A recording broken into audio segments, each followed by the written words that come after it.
une île de grâce.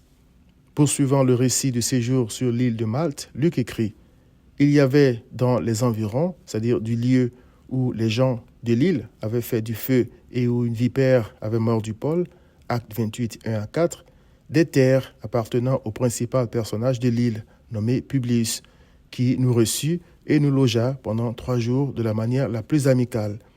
Le père de Publius était alors au lit, malade de la fièvre et de la dysenterie. Paul, s'étant rendu vers lui, pria, lui imposa les mains et le guérit. Là-dessus vinrent les autres malades de l'île, et il fut guéri. On nous rendit de grands honneurs, et à notre départ, on nous fournit les choses dont nous avions besoin. Acte 28, 7 à 10. Après le naufrage, le mauvais temps et la morsure du serpent, un homme auquel les naufragés ne s'attendaient pas du tout les a traités de la manière la plus amicale et leur a rendu de grands honneurs. L'île de Malte est ainsi devenue une île de grâce, non seulement pour les naufragés, mais aussi pour le principal personnage de l'île, son père et ses concitoyens malades.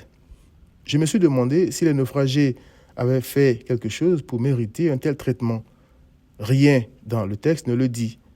Je me suis donc rendu compte qu'il y avait ici 2 illustrations de la grâce de Dieu. Premièrement, le traitement très amical et les honneurs rendus aux naufragés. Ils n'ont absolument rien fait pour le mériter. Il ne peut donc s'agir que de la grâce de Dieu, car de lui seul vient toute grâce excellente et tout don parfait, c'est-à-dire gratuit, selon Jacques 1, 17. Même ceux qui ont voulu tuer Paul et les autres prisonniers ont été traités comme des princes. Deuxièmement, la guérison du père de Publius et des malades de l'île. Christ a guéri ces malades par la main de Paul.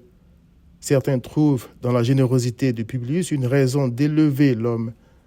Pourtant, ils sont incapables de mentionner une seule chose que l'homme a qu'il n'a pas reçue de Dieu.